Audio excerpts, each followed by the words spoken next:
Assalamualaikum warahmatullahi wabarakatuh. Oke, kita lanjutkan saja ceritanya. Yes. Bab 176, Hancurkan Dia. Kata-kata ini hanyalah penipuan diri sendiri. Semua orang bisa melihat bahwa Zheng Gongming bahkan tidak berani melawan, jadi dia berlutut di depan Ye Yan. Para siswa ini semua terkejut, keilahian macam apa yang sedang terjadi ini? Di mana sampah yang dijanjikan?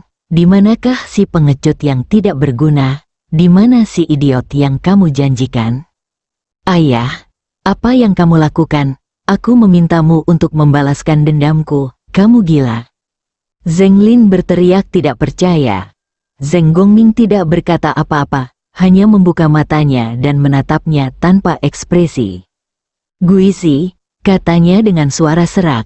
Ah, ayah, apa yang kamu bicarakan? Zheng Lin tertegun dan tidak mendengar kata-kata ayahnya dengan jelas. Zheng Gongming tiba-tiba berdiri, melemparkan dirinya ke depannya, dan menamparkan wajahnya dengan wajah galak. Aku bilang kamu pengkhianat. Kemudian dia mengambil kaki bangku yang patah dari samping dan menyapa Zheng Lin dengan kepala tertutup. Dasar pengkhianat sialan, dasar pengkhianat, aku akan menghajarmu sampai mati. Sepertinya hanya ini satu-satunya cara untuk melampiaskan rasa takut di hatinya. Baru setelah Zheng Lin dipukuli hingga dia terbaring di tanah sambil meratap, Zheng Gongming berhenti dan tersentak. Melihat mata Zheng Lin yang menyakitkan dan ketakutan, dia merasakan sedikit kesusahan di hatinya. Bagaimanapun, dia adalah putranya. Mata Zheng Gongming tertuju pada Shen Qianqian yang berdiri di samping. Karena wanita sialan inilah keluargaku berada dalam masalah besar. Memikirkan hal ini, dia mengulurkan tangan dan menjambak rambut Shen Qianqian, menyeretnya ke Xie Jing seperti ayam, dan melemparkannya ke tanah. Jalang, berlututlah, Shen Qianqian terbaring di tanah dalam kondisi yang menyedihkan. Namun dibandingkan dengan rasa sakit fisik, pukulan psikologis bahkan lebih sulit diterimanya. Seharusnya tidak seperti ini, bagaimana bisa seperti ini? Zheng Gongming harus menjadi pendukung terbesarnya. Dia ingin menggunakan tangan Zheng Gongming untuk mengungkapkan kemarahan yang dia simpan di dalam hatinya selama bertahun-tahun. Namun kini, pelindung tersebut justru membuatnya berlutut. Berlututlah untuk Xie Jing, ayah, aku bukan ayahmu. Zheng Gongming tidak menunggunya mengatakan apapun, dan langsung menendangnya. Hanya kamu, Sang Mensing, yang telah menyakiti keluargaku. Diam.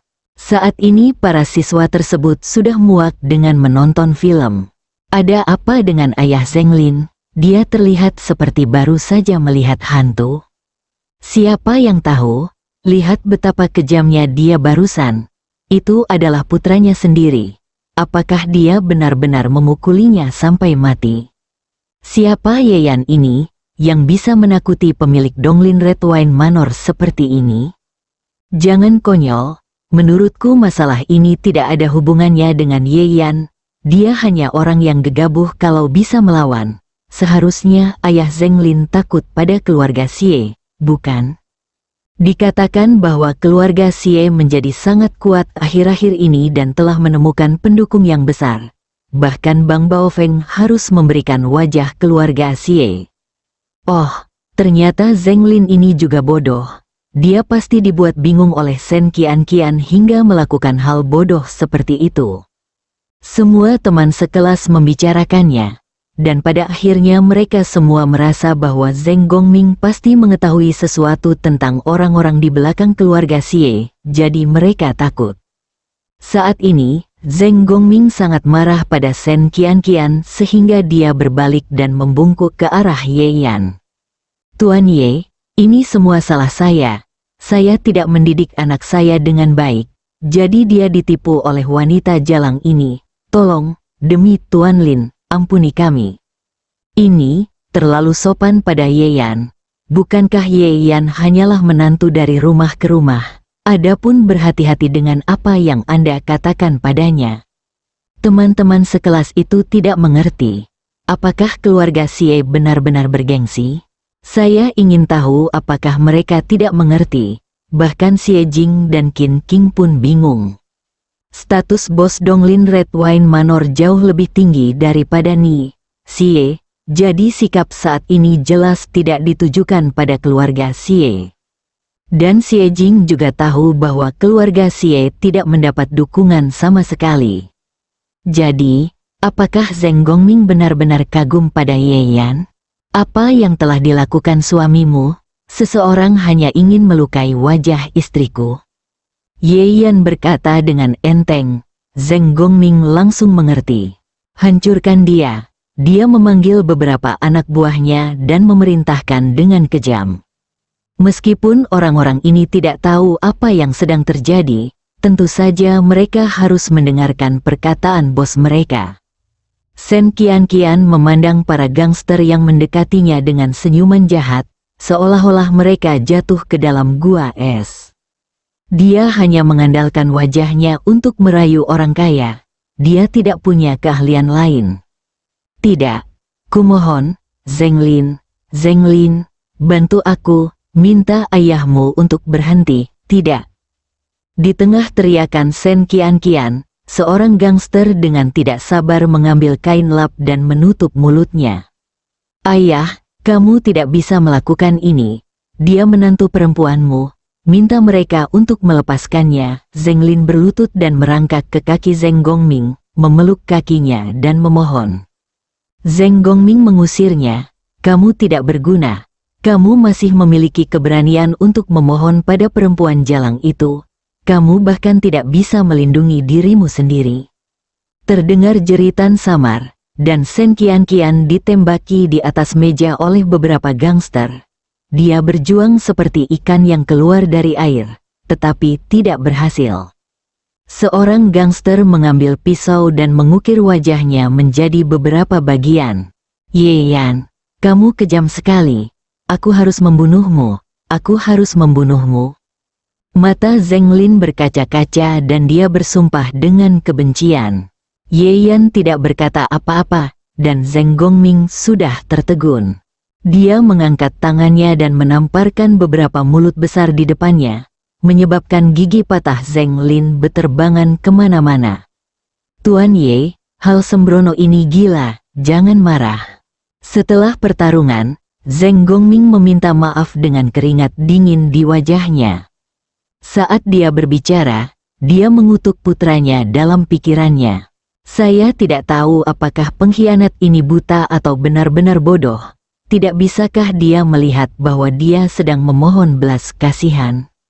Anda sebenarnya berani mengancam Tuan Ye, bukankah ini mencari kematian? Zheng Gongming bahkan meragukan apakah Zheng Lin adalah putranya. Ye Yan mengabaikannya. Ponselnya bergetar sejak tadi. Itu Lin Sihai. Ye Yan mengangkat teleponnya. Saudaraku, aku. Saat Lin Sihai hendak berbicara, Ye Yan memotongnya dengan ringan. Zheng Gongming, aku tidak akan bergerak untuk saat ini. Implikasinya, orang lain sudah mengurusnya. Lin Sihai terdiam sejenak. Orang-orangku akan segera datang, dan aku bisa menyerahkan akibatnya pada mereka. Dia merasa lega saat mengatakan ini. Setidaknya sikap Ye Yan terhadapnya relatif tenang, yang berarti wanita dari keluarga Xie itu tidak menderita luka yang tidak dapat diperbaiki. Karena dia tidak mengejar masalah penyelamatan orang, dia setidaknya harus menyelesaikan masalah selanjutnya. Jika tidak, Lin Sihai tidak akan punya wajah untuk berteman dengan Ye Yan di masa depan. Bagus. Ye Yan memberikan jawaban sederhana. Dia tidak bertanya lagi. Percaya bahwa dengan kebijaksanaan Lin Sihai, dia tidak akan memberikan jawaban yang tidak memuaskan. Zheng Gongming tahu bahwa panggilan itu dari Lin Sihai, dan hatinya menjadi semakin berat. Tuan Ye ini sangat penting sehingga Lin Sihai secara pribadi meneleponnya untuk menunjukkan perhatiannya dengan sopan. Dia melihat Ye Yan menutup telepon dan jantungnya berdetak kencang. Tuan kamu, sebelum dia dapat berbicara, sekelompok orang masuk ke aula. Orang-orang ini mengenakan jas seragam dan sarung tangan hitam, dengan sedikit ekspresi mematikan di tubuh mereka. Pemimpinnya adalah seorang pria paruh baya dengan kacamata berbingkai emas yang tampak anggun. Bab 177 Xie Kaidong yang gelisah. Wajah Zeng Gongming menjadi pucat. Dia mengenal pria paruh baya ini, sekretaris pribadi Lin Sihai yang bermarga Ji. Di grup Sihai, apapun yang dapat ditangani oleh sekretaris Ji adalah masalah yang sangat besar. Mata sekretaris Ji berkilat kaget ketika dia melihat orang-orang tergeletak di seluruh aula. Tapi dia tidak bertanya apapun dan berjalan cepat. Tuan Ye, sekretaris Ji jelas memahami apa yang sedang terjadi dan berkata langsung. Kami dapat melakukan sisanya untuk Anda. Zeng Gongming, Zeng Lin dan yang ini, bernama Sen Qianqian, kan? Bagaimana Anda ingin menanganinya? Apakah mereka perlu menghilang selamanya? Mendengar ini, Zeng Gongming terjatuh ke tanah karena ketakutan. Teman sekelas itu juga merasa ngeri. Menghilang selamanya, apakah itu berarti membunuh? Siapa orang ini? Apakah dia tidak tahu bahwa pembunuhan itu ilegal? Mengapa kamu bisa mengatakannya dengan enteng? Ye Yan sedikit menyipitkan matanya. Saat ini, Xie Jing tiba-tiba berkata, Ye Yan, ayo pergi, aku tidak mau tinggal di sini lagi. Cahaya dingin di mata Ye Yan berangsur-angsur menghilang. Oke, ayo pergi, katanya. Kemudian, dia membantu Xie Jing berdiri dan berjalan keluar. Saat melewati sekretaris Ji, dia dengan ringan meninggalkan pesan, serahkan padamu. Sekretaris Ji mencondongkan tubuh ke depan untuk mengungkapkan pemahamannya. Setelah Ye Yan, Xie Jing, dan Qin King yang mengikuti mereka pergi, sekretaris Ji menegakkan tubuh, dan rasa hormat di wajahnya berubah menjadi ekspresi dingin. Membawa pergi, beberapa pria berbaju hitam melangkah maju, menjemput Zeng Lin dan Sen Qianqian lalu pergi. Masa depan mereka berdua tidak bagus. Sekretaris Ji, Zeng Gongming memandang putranya dengan jantung berdebar kencang. Zeng Gongming, Anda bisa menyelamatkan hidup Anda karena sikap baik Anda sekarang, Tuan Lin. Jangan membuat kesalahan pada dirimu sendiri. Sekretaris Ji berkata dengan tenang. Zeng Gongming memejamkan mata karena kesakitan. Selain itu, Anda mungkin tidak tahu bahwa Zeng Lin tidak lagi memiliki kemampuan laki-laki, yang berarti dia tidak dapat memiliki anak. Jika Anda ingin meneruskan bisnis keluarga, sebaiknya Anda memikirkan caranya sendiri. Sekretaris Ji berkata, ekspresi Zeng Gongming berubah. Dia tidak tahu hal seperti itu ada. Dalam hal ini, dia akan memiliki putra lagi, apapun yang terjadi. Memikirkan hal ini, meski wajahnya masih sangat buruk, sakit hatinya terasa jauh lebih baik. Setelah berurusan dengan Zeng Gongming, sekretaris Ji menoleh ke teman-teman sekelasnya. Semuanya, kuharap semua orang menjaga rahasia ini malam ini. Dia berkata dengan tenang. Para siswa tidak berani menolak, jadi mereka mengangguk satu demi satu. Pembicaraan kotor ada di depan, jika ada yang membocorkan rahasianya. Sihai Group akan membuatnya menyesal seumur hidupnya. Para siswa mengangguk lebih cepat, di saat yang sama, mereka sangat terkejut. Bukankah Ye Yan adalah menantu dari rumah ke rumah? Bagaimana bisa grup Sihai menganggapnya begitu serius? Rumah sakit pertama Tanglin, Ye Yan awalnya berencana mengambil tindakan sendiri untuk mengobati luka Xie Jing dan Qin King. Tapi Xie Jing menolak setuju dan bersikeras untuk pergi ke rumah sakit, tapi dia tidak punya pilihan selain datang ke sini. Untungnya, kedua wanita tersebut hanya mengalami luka di kulit dan tidak ada luka di otot atau tulang. Meski begitu, Ye Yan mencari alasan untuk keluar, memberikan resep kepada dokter, dan memintanya untuk menyiapkan obat sesuai resep dan mengoleskannya pada Xie Jing dan Qin King. tapi jangan beritahu mereka bahwa dia yang menyiapkannya sendiri.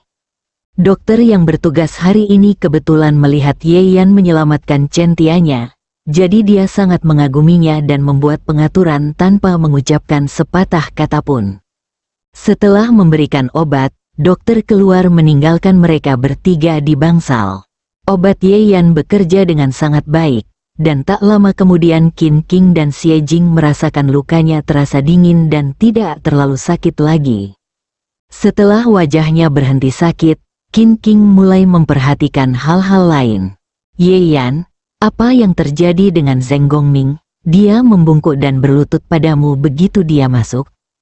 Dia hanya takut pada temanku, kata Ye Yan.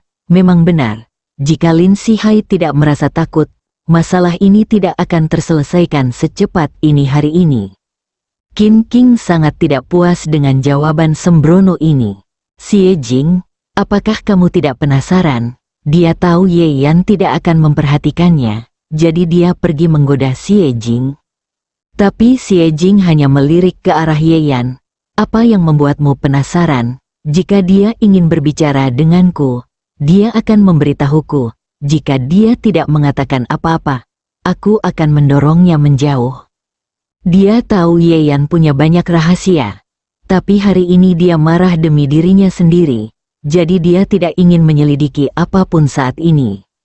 Entah itu Zheng Gongming atau Bright Star, Qin King tidak punya pilihan selain diam.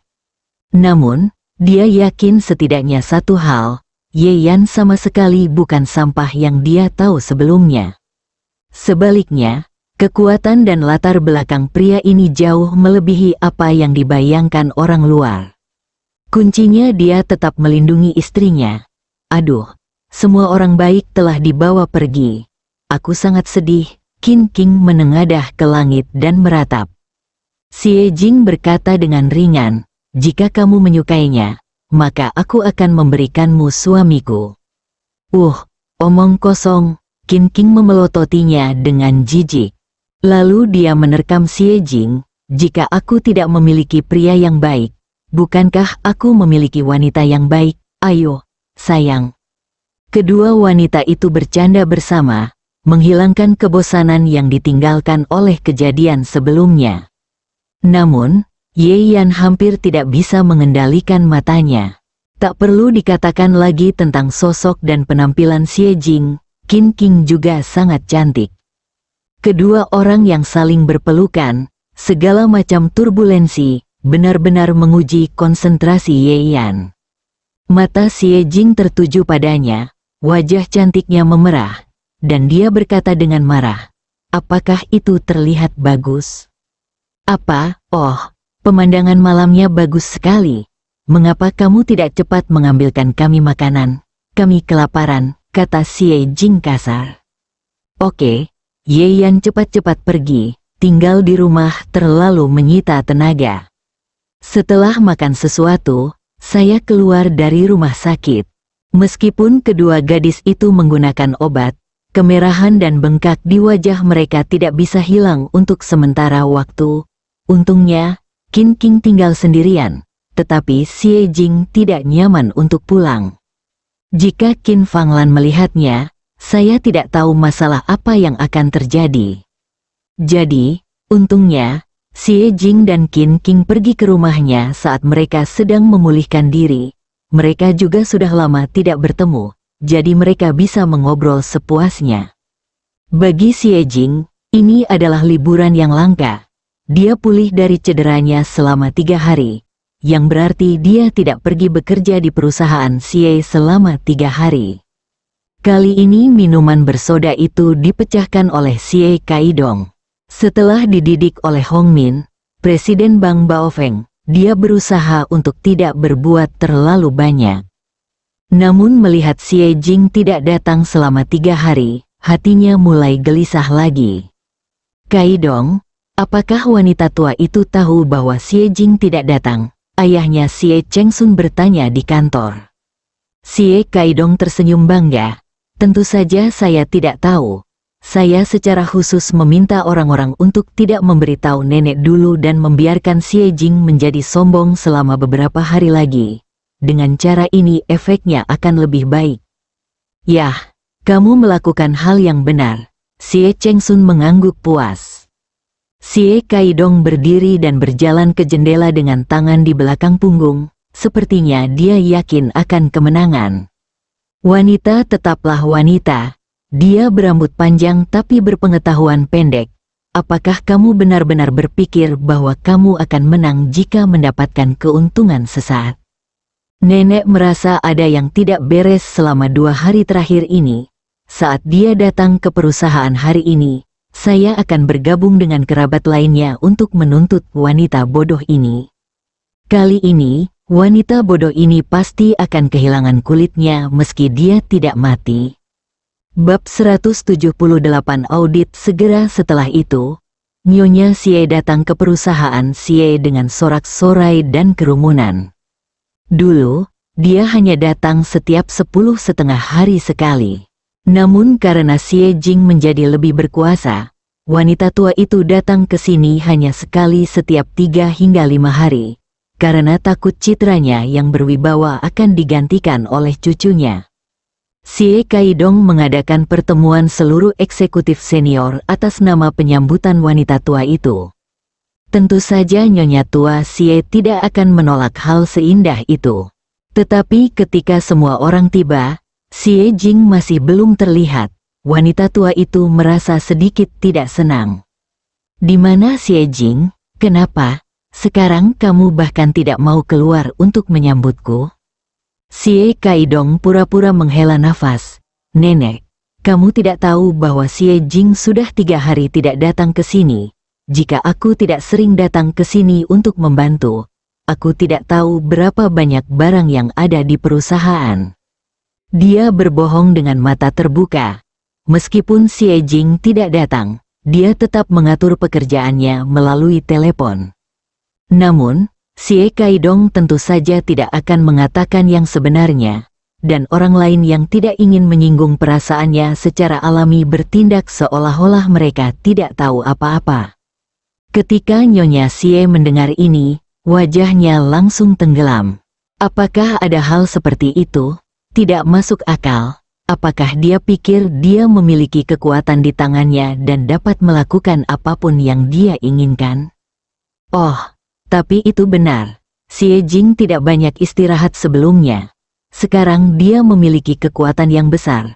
Wajar jika dia ingin istirahat. Xie Chengsun mengatakan ini dengan sengaja. Sekarang adalah masa kritis bagi perkembangan Xie. Bahkan nenek bekerja tanpa lelah dan selalu datang ke perusahaan untuk memandu pekerjaan. Dia, Xie Jing, cukup bebas untuk beristirahat, kata Xie Kaidong dengan ekspresi marah. Wajah Nyonya Xie menjadi gelap, dan dia sangat marah.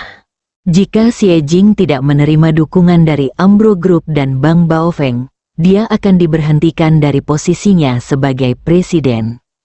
Tapi sekarang, sebagai kepala keluarga Xie, dia bahkan tidak bisa membuang cucunya sesuka hati, yang membuat Nyonya Xie sangat marah. Di mana dia? Telepon dia. Dimanapun dia berada, minta dia datang ke perusahaanku sekarang. Segera, segera. Nyonya tua Xie berkata dengan tajam. Melihat efek yang diinginkannya tercapai, Xie Kaidong diam-diam senang. Dia segera mengeluarkan ponselnya dan menghubungi nomor Xie Jing. Telepon berdering 2 kali dan berhasil tersambung. Xie Jing, kamu berani sekali jika tidak masuk kerja selama 3 hari. Nenek sangat marah padamu, jadi aku ingin kamu segera datang ke perusahaan. Xie Kaidong berkata dengan keras. Di ujung lain telepon, Xie Jing menjawab dengan tenang, saya sudah berada di perusahaan. Ah, kapan kamu datang? Xie Kaidong bertanya tanpa sadar. Namun jawaban yang ditunggunya adalah sinyal sibuk di telepon. Xie Jing telah menutup telepon. Di kantornya, Ye Yan duduk di seberangnya. Kamu benar-benar dapat menebaknya. Xie Kaidong benar-benar menyalahkanku karena tidak masuk kerja selama 3 hari. Ye Yan tersenyum. Apakah kamu belum siap? Ya. Kali ini aku ingin melihat apa yang dikatakan Xie Kaidong. Si Ye Jing mengangguk. Dia menepuk tumpukan informasi di tangannya.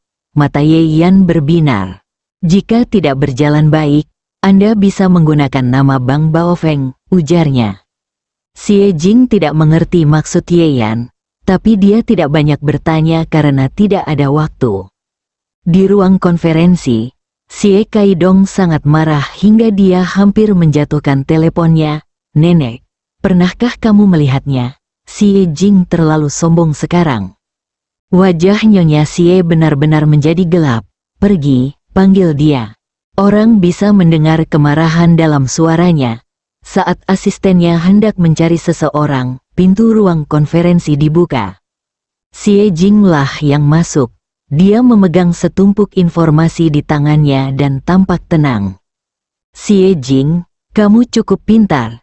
Kamu pasti tahu bahwa nenek ada di sini hari ini, jadi kamu bergegas ke sini dengan tergesa-gesa. Xie Kaidong mengambil inisiatif dan berdiri untuk menuduh.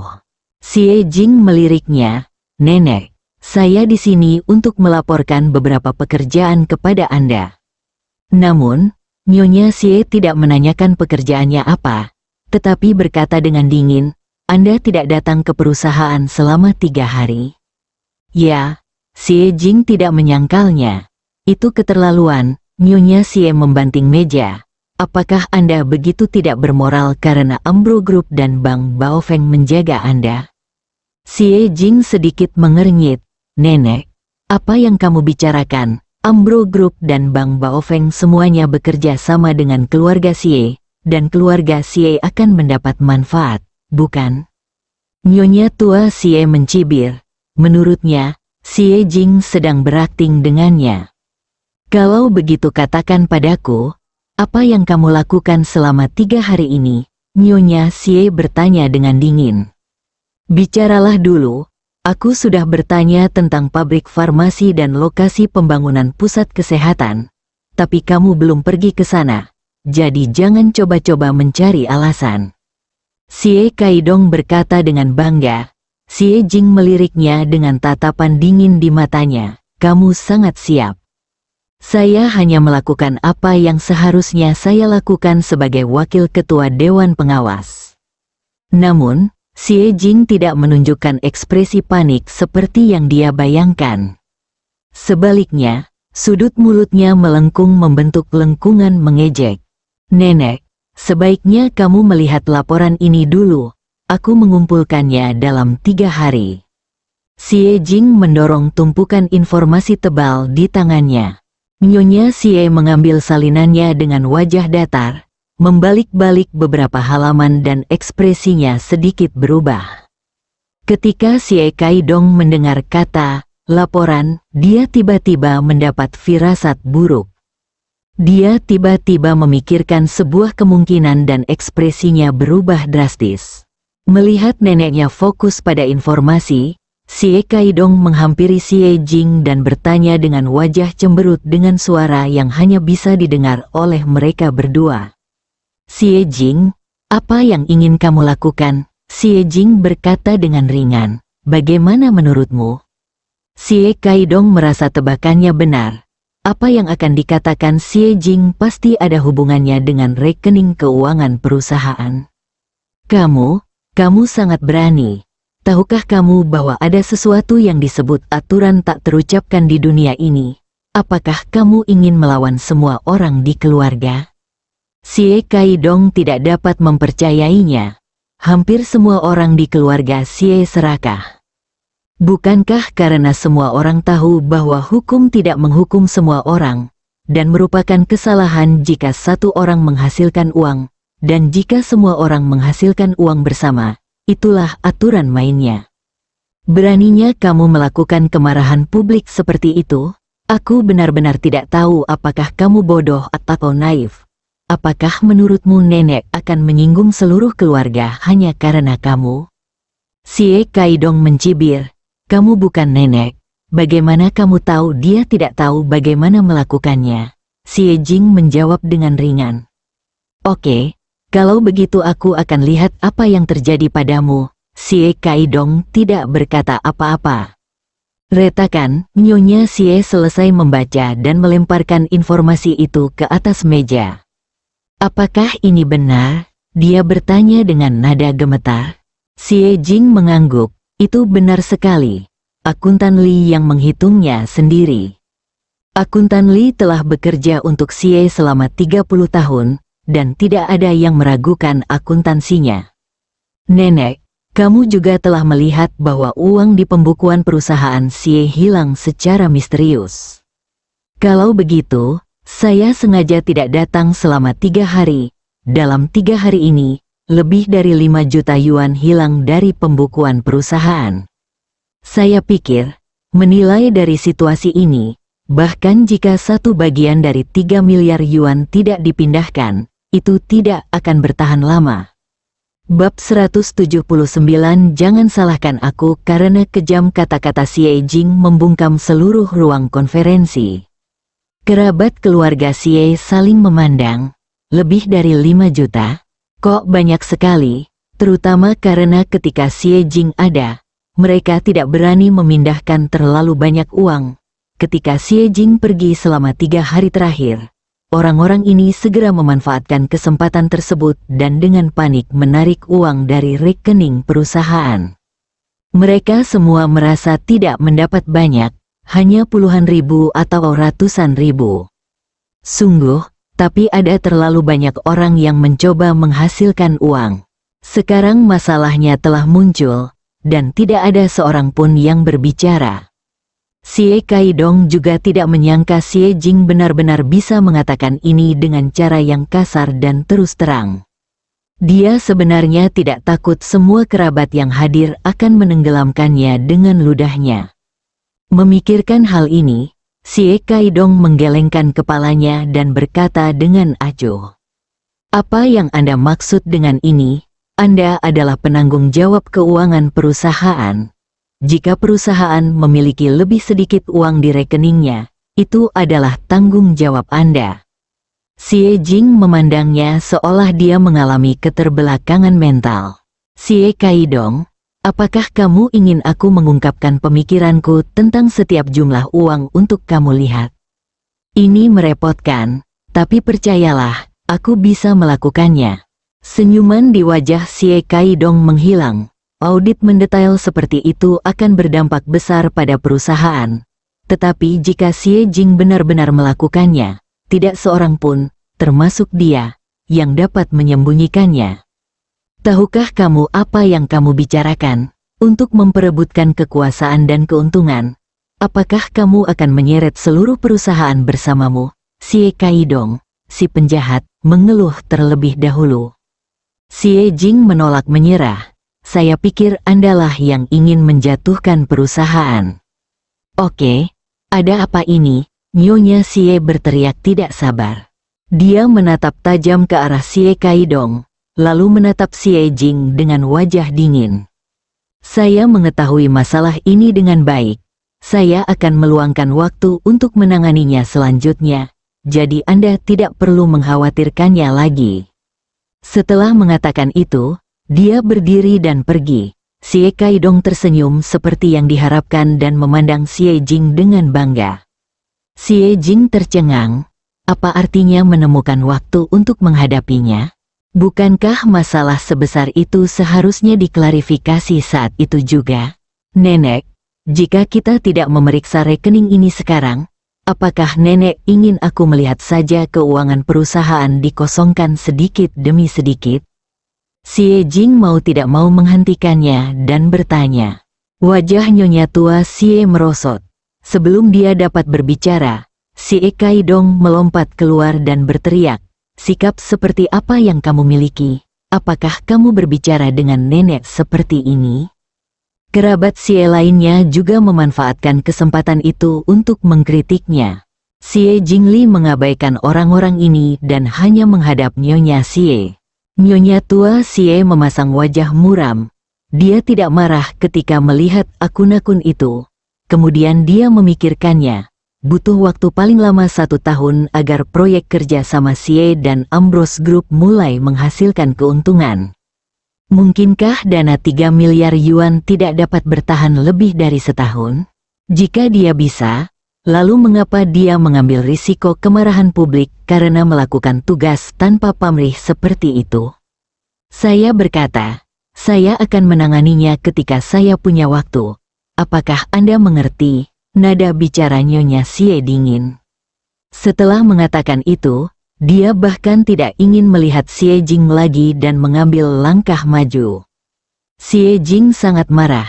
Dia tidak mengerti bahwa di dalam hati neneknya, bukankah ada gunanya menganggap serius hal-hal yang merugikan kepentingan Xie.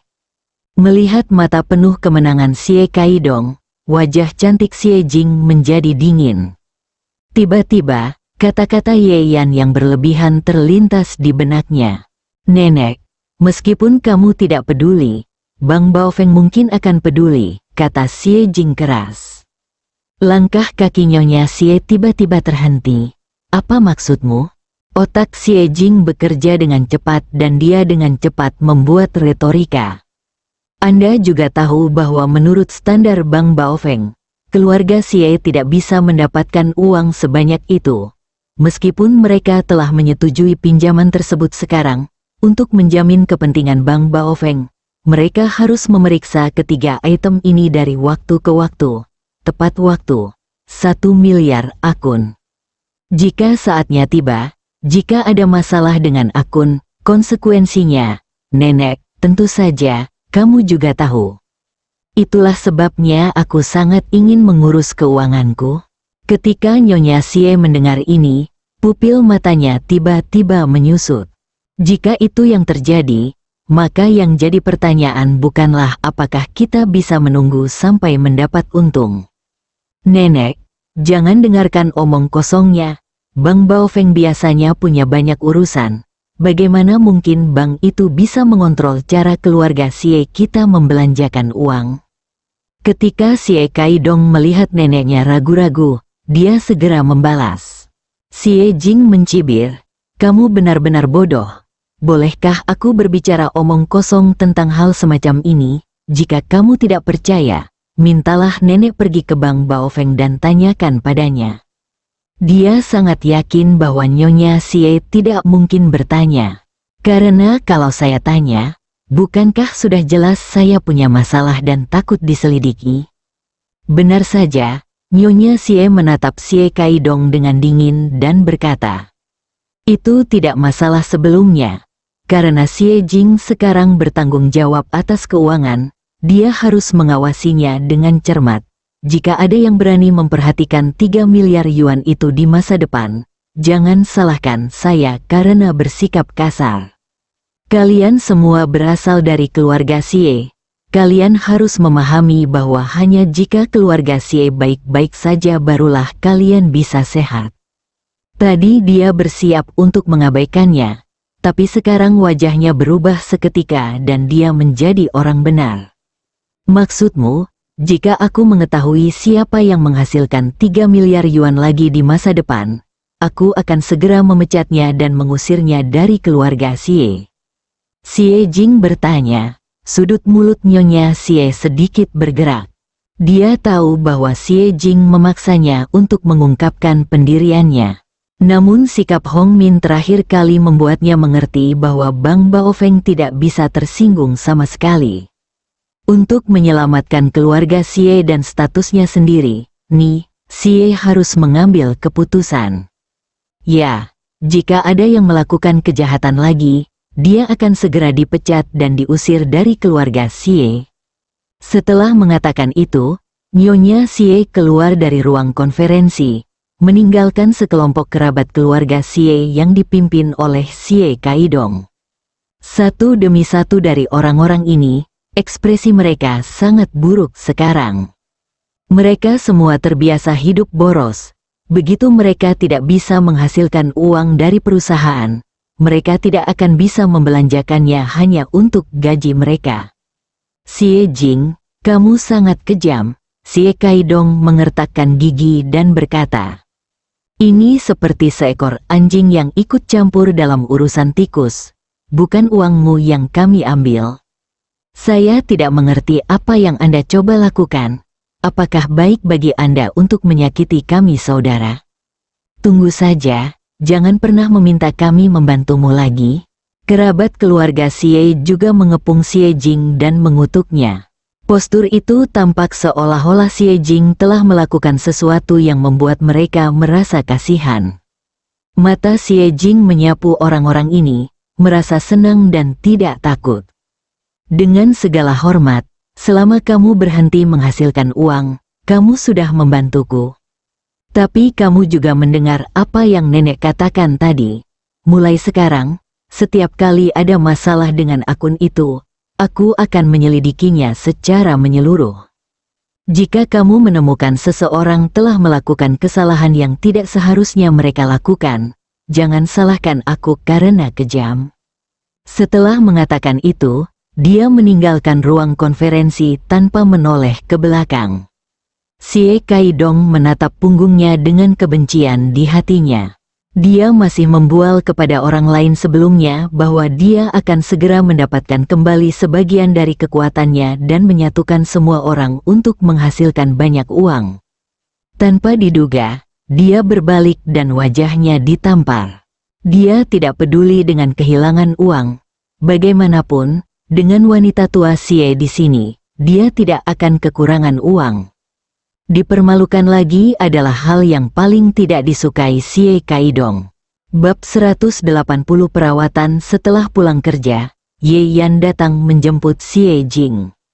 Duduk di dalam mobil, Xie Jing berkata kepadanya seolah dia sedang mengejek dirinya sendiri. "Kali ini, saya telah menjadi musuh publik seluruh keluarga Xie. Mereka mungkin ingin memakan dagingku dan meminum darahku sekarang." Ye Yan meliriknya, "Saya menemukan bahwa tidak ada rasa takut di wajah Xie Jing, dia hanya menyatakan fakta dengan tenang." Dia tersenyum dan tidak berkata apa-apa. Orang-orang seperti keluarga Xie tidak memiliki kemampuan lain selain bermulut keras. Namun, jika mereka benar-benar berani membuat ide yang tidak benar, nasib Zheng Lin dan Shen Qianqian adalah takdir mereka. Ketika dia sampai di rumah, Qin Fanglan tidak memiliki reaksi khusus. Dia hanya mengira Xie Jing tinggal bersama sahabatnya selama beberapa hari. Qin Fanglan telah mengendarai Koenigsegg itu selama beberapa hari terakhir dan merasa tersanjung. Sekarang wajahnya penuh kemudaan dan dia terlihat beberapa tahun lebih muda. Setelah makan, semua orang kembali ke kamar masing-masing untuk beristirahat. Setelah Ye Yan mandi dan membereskan tempat tidur, tiba-tiba dia merasakan perasaan khusus di hatinya. Anehnya, dia selalu hidup sendiri, baik sebelum maupun sesudah kelahirannya kembali. Tapi karena tinggal sekamar dengan Xie Jing, Ye Yan tiba-tiba menyadari bahwa dia tidak terbiasa hidup sendirian. Segera, Xie Jing selesai mandi dan berjalan keluar dengan mengenakan gaun tidur sutra. Bahu dan tulang selangka seputih salju terlihat sangat Aku tidak tahu apakah itu karena kesalahpahaman Ye Yan, tapi Xie Jing sepertinya kurang waspada terhadap dirinya sendiri. "Tempat tidurku sendiri lebih nyaman," katanya dengan nyaman sambil bersandar di kepala tempat tidur. "Betapa nyamannya, bolehkah aku mencobanya?" Ye Yan berkata sambil pikirannya memanas. Xie Jing menyipitkan matanya, cahaya dingin tiba-tiba muncul. "Aku hanya bercanda," Ye Yan berkata cepat, berpura-pura menjadi seorang pria sejati.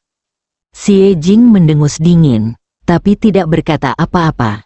Setelah beberapa saat, dia mengambil inisiatif dan berkata, "Ye Yan, aku menemukan sesuatu."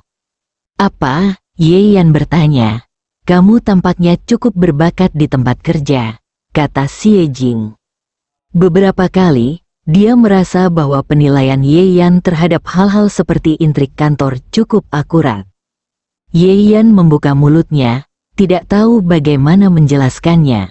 Inilah pengalaman yang ia peroleh selama menjadi yatim piatu selama lebih dari 20 tahun dan berjuang sendirian. "Jadi, apakah kamu benar-benar tidak mempertimbangkan untuk bekerja di rumah Xie? Menurutku kamu bisa menjadi pegawai kantor." Dari yang awalnya bekerja sebagai satpam hingga sekarang menjadi pekerja kantoran, sungguh sebuah kemajuan yang luar biasa. Selamat, selamat, tapi tentu saja Yeyan tidak mau pergi, jadi dia hanya bisa menggelengkan kepalanya. Aku sudah mendapatkan pekerjaan. Pekerjaan apa? Xie Jing bertanya. Apakah Anda ingat Dr. Lin Yingcheng? Saya bekerja magang di kliniknya. Yeyan mengeluarkan perisai yang telah disiapkannya sambil duduk. Dia sudah menyapa Li Mingcheng sebelumnya. Xie Jing terdiam sejenak. Kamu tetap tidak menyerah pada keterampilan medis. Dia menghela nafas. Lupakan saja. Sebaiknya kamu magang. Setidaknya kamu bisa belajar sedikit ilmu dari Dr. Li, yang lebih baik daripada melakukannya sendiri. Jika Li Mingcheng mendengarkan kata-katanya, dia mungkin hanya akan tersenyum pahit. Melihat dia lulus ujian dengan lancar, Yeyan menghela nafas lega. Malam berlalu, ketika dia bangun di pagi hari, Xie Jing membuka matanya dengan bingung. Bangun, mandi, lalu makan, suara Yeyan terdengar. Xie Jing duduk, matanya kusam. Dia memiliki gula darah rendah. Jadi dia perlu bersantai setiap hari ketika dia bangun. Setelah beberapa saat, mata Xie Jing berubah dari terpencar menjadi fokus. Kemudian, dia menyadari bahwa Yeyan memandangnya dengan cara yang aneh. Ada apa? Kenapa kamu menatapku seperti ini? Xie Jing sedikit waspada dan segera memeriksa apakah dia sudah pergi. Tidak terlalu. Apakah kamu selalu tidak jujur saat tidur? Tanya Yeyan. Xie Jing tertegun sejenak, lalu rona merah muncul di wajah cantiknya. Yeyan baru mengetahui kemarin bahwa istrinya telah menendang selimut itu ketika dia tertidur. Kuncinya adalah setelah menendang selimutnya, pemandangan musim semi nirkabel sangat bagus. Wajah Xie Jing sedikit bingung. Dia selalu tinggal sendirian, jadi dia tidak pernah peduli dengan hal semacam ini. Kamu? Xie Jing ingin menanyakan sesuatu tetapi terlalu malu untuk bertanya. Aku tidak melihat apa-apa. Yeyan segera mengangkat tangannya dan mengumpat. Tapi matanya yang mengembara membuatnya menyerah. Xie Jing tidak tahu apakah itu karena dia marah atau karena hal lain. Wajahnya yang cantik semerah darah, dasar mesum. Setelah mengatakan itu, dia bangkit dengan marah dan mengabaikannya. Yeyan merasa ada sesuatu yang salah dan harus menyiapkan sarapan untuknya. Setelah makan malam, Qin Fanglan mengendarai Koenigsegg untuk pamer ke suatu tempat seperti biasa. Setelah Yeyan mengirim Xie Jing untuk bekerja, dia datang ke gedung grup Sihai. Dia datang hari ini tepatnya untuk merawat Dong Feiwu. Begitu dia turun dari mobil, dia melihat Lin Xiaoyu bergegas-bergegas. Kamu akhirnya mau datang. Kakak Lin Lin dan kakak Xiaowu membuatku kesal sampai mati. Memang benar ada sesuatu yang terjadi 2 hari ini. Ayo pergi, mereka sudah menunggumu. Lin Xiaoyu menyeretnya masuk. Yeyan dengan enggan melepaskan diri. Aku sudah di sini. Apakah kamu takut aku akan melarikan diri? Setelah mengatakan itu, dia memasukkan koper ke dalam pelukan Lin Xiaoyu. Ambillah dan ayo pergi, kantor lantai atas. Begitu Yeyan masuk, Dong Feiwu langsung menyambutnya. Tuan Ye, akhirnya aku bertemu denganmu lagi. Kali ini, dia menurunkan postur tubuhnya dari awal dan mengulurkan tangannya untuk menjabat tangan Yeyan. Terakhir kali, saya membuat kesalahan dengan kata-kata saya dan menyinggung perasaan Tuan. Saya harus meminta maaf kepada Anda. Dong Feiwu berkata dengan serius tanpa niat untuk menegaskan identitasnya. Awalnya Yeyan tidak menyimpan dendam, jadi dia melambaikan tangannya, tidak masalah, semuanya sudah berakhir. Saat ini, Cheng Linlin juga datang. Wajahnya sepucat biasanya. Tuan Ye, kami di sini kali ini hanya untuk meminta Anda melihat anak kami. Yeyan mengangguk. Itu wajib. dia bukan orang suci, dan dia tidak pernah merasa bahwa dia harus menyelamatkan dunia. Tapi sekarang setelah dia menghadapinya, sebagai seorang dokter, dia tidak bisa melihat seorang anak yang tidak bersalah menderita. Dong Feiwu dan Cheng Linlin saling memandang dengan ekspresi terkejut dan terkejut. Lagi pula, sebelumnya mereka mempunyai sikap buruk terhadap Ye Yan, dan hari ini mereka siap dipukuli atau bahkan diejek. Tanpa diduga, Ye Yan menyetujui permintaan mereka dengan mudah. Pasangan itu segera menatap Ye Yan lagi. "Nyonya Dong, aku tidak tahu apakah aku bisa memeriksa denyut nadimu terlebih dahulu," kata Ye Yan. Cheng Linlin tertegun sejenak, lalu mengulurkan tangannya dengan murah hati, "Tentu saja." Ye Yan memintanya untuk duduk dan meletakkan dua jari tangan kanannya di pembuluh darah pergelangan tangannya. Setelah beberapa saat, dia menarik kembali tangannya sambil berpikir. Dong Feiwu dan Cheng Linlin ingin bertanya, tapi merasa malu. Lin Xiaoyu tidak terlalu banyak berpikir. Dia mengulurkan tangan dan menepuk bahu Ye Yan. "Kamu melihat sesuatu, katakan padaku."